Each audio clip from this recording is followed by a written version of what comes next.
बरगड़ा बिरमाल चारि छकठारे माँ गजलक्ष्मी पूजा रौप्य जयंती महोत्सवर कलश यात्रा महासमारोह अनुष्ठित हो जाइछि।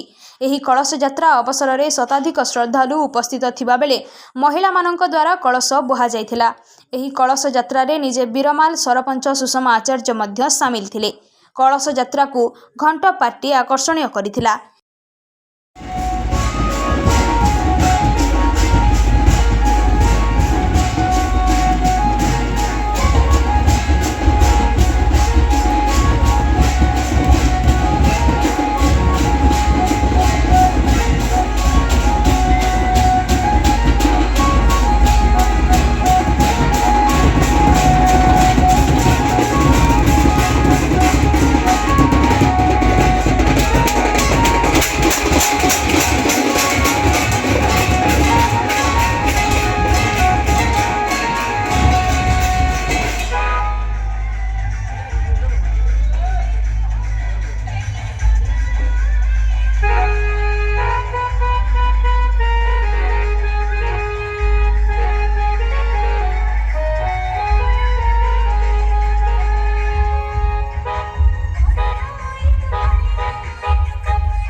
गजलक्ष्मी पूजा अवसर में कर्ता भावे किशोर बेहरा और रीना बेहरा थिबा बेले रमेश दास पांडित्य करुछंती।